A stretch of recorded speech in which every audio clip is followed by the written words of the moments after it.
L'ADN, acide désoxyribonucléique, porte le message génétique de l'individu. Il se charge de transmettre de génération en génération toute une série de caractères morphologiques et physiologiques. L'ADN se trouve dans les noyaux de toutes les cellules vivantes. La structure moléculaire de l'ADN est une double hélice formée par deux chaînes opposées de nucléotides. Ces derniers sont composés d'un sucre, désoxyribose, d'un phosphate et d'une base azotée. Les bases azotées sont au nombre de 4, adénine, guanine, cytosine et thymine. Les deux chaînes sont reliées l'une à l'autre par des liaisons hydrogènes établies entre les bases azotées au centre de l'hélice. En raison de la complémentarité existant entre ces bases, l'adénine ne peut s'unir qu'à la thymine et la cytosine seulement à la guanine. C'est à partir des multiples combinaisons possibles entre ces 4 bases que le code génétique de chaque individu est structuré.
Le système nerveux est constitué de neurones formant un réseau d'une extraordinaire complexité. Les neurones se transmettent et s'échangent continuellement des informations codées sous forme de signaux électriques. Si l'on enregistre ces signaux par des électrodes, ils apparaissent sous la forme de brusques variations de potentiel électrique. Ce sont ces variations, appelées potentiels d'action, qui constituent la base du langage entre neurones. Lorsqu'on enregistre la différence de potentiel entre l'intérieur et l'extérieur de l'axone, on trouve une valeur constante de moins 70 mV. Cette valeur est appelée potentiel de repos. Au passage d'un potentiel d'action, cette valeur change brusquement pour atteindre de manière transitoire plus 20 millivolts avant de revenir vers sa valeur de base. Ce sont des déplacements d'ions qui sont responsables de ce phénomène. Les milieux, intérieurs et extérieurs, sont séparés par une membrane et leurs concentrations en ions sodium et potassium sont différentes. Le sodium est plus important à l'extérieur, tandis que le potassium est plus concentré à l'intérieur. En outre, la membrane possède des protéines particulières qui fonctionnent comme des canaux ouverts ou fermés. Lorsqu'un potentiel d'action arrive à proximité, il déclenche l'ouverture des canaux sodium, ce qui entraîne une entrée massive de ces ions à l'intérieur de l'axone. Ce déplacement provoque une dépolarisation locale de la membrane jusqu'à plus 20 millivolts. Puis, ces canaux se referment tandis que les canaux potassium s'ouvrent à leur tour, laissant sortir les ions potassium. La membrane retourne alors vers son potentiel de repos de moins 70 millivolts. Le potentiel d'action ainsi créé va ouvrir les canaux ioniques voisins qui vont générer un nouveau potentiel d'action.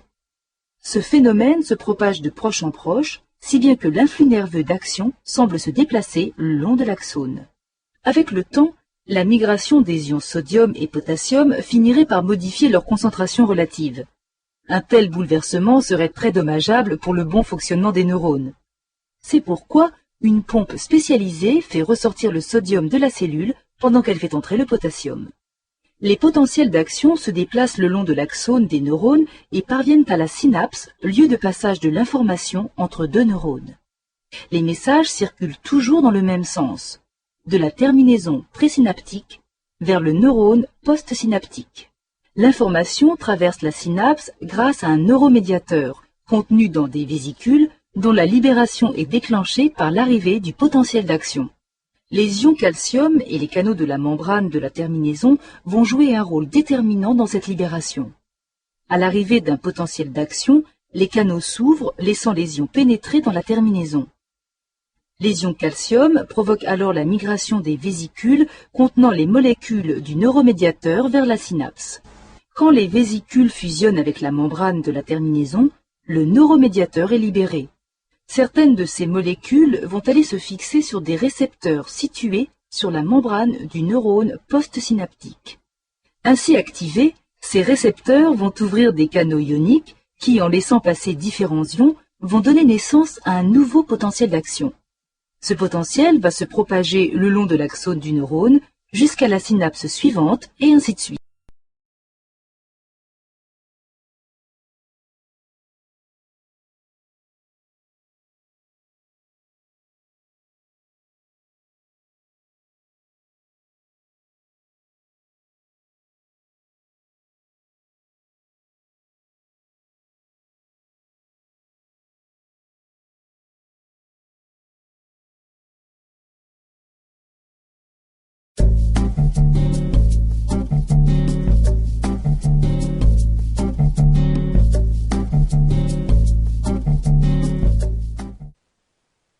Votre corps et votre sang offrent des défenses naturelles contre les maladies. Cependant, il est parfois nécessaire d'avoir une protection plus adéquate. Les vaccins offrent une protection ou une immunité contre certaines maladies.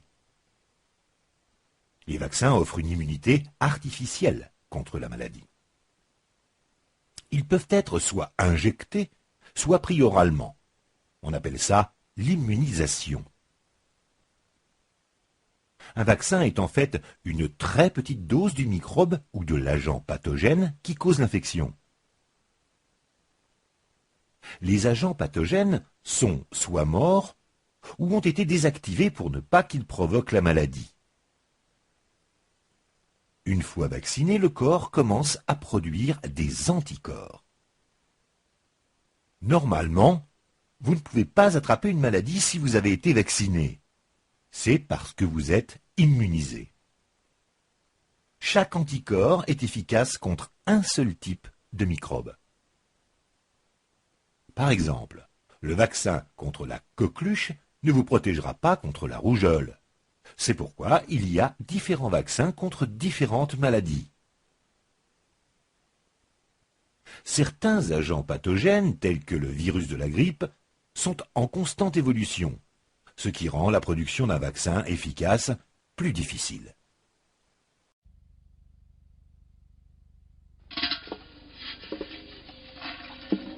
Une fois mort, l'organisme n'est plus en mesure de résister aux agressions, qu'elles viennent de l'intérieur ou de l'extérieur du corps. Le ventre gonfle, car une fermentation bactérienne se développe dans l'abdomen à partir de l'intestin. Attirées par l'odeur de fermentation, les mouches viennent déposer leurs œufs dans la fourrure de l'animal. En quête de matière organique pour se nourrir, les larves à peine écloses, les asticots, rentrent par les pores de la peau à l'intérieur du rongeur. Ils y sont suivis par des vers et des fourmis qui nettoient rapidement la carcasse de toute sa matière organique. Sur les 2 mois qu'a duré cette prise de vue, on voit se succéder plusieurs générations de mouches avec leurs larves. À la fin, ces décomposeurs repartent ensemble dans la terre. Et de l'animal initial, il ne reste que les poils, tombés faute de support, et les os. En se décomposant, le corps a libéré des sels minéraux qui servent d'engrais pour des graines déposées par le vent, qui germent et donnent des brins d'herbe.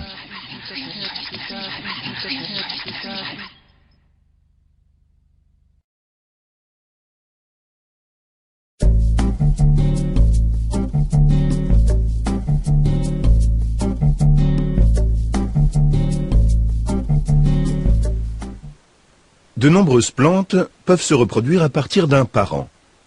La reproduction asexuée ou végétative permet de faire pousser de nouvelles plantes à partir d'un morceau d'une plante mère. La nouvelle plante aura les mêmes caractéristiques que la plante mère et sera identique. Les herbes poussent à partir des rhizomes, qui sont des tiges souterraines. La nouvelle plante est identique à la plante mère. De nouvelles plantes poussent à partir des germes ou œufs de la pomme de terre mère. La reproduction asexuée signifie que le parent et la nouvelle plante sont exactement identiques. La plante d'un nouvel oignon utilise les feuilles charnues épaisses du bulbe pour pousser dans une nouvelle plante qui aura les mêmes caractéristiques que la plante mère. Les fraisiers produisent des stolons avec des pousses latérales identiques à la plante mère. Les plantes se propagent artificiellement par reproduction végétative.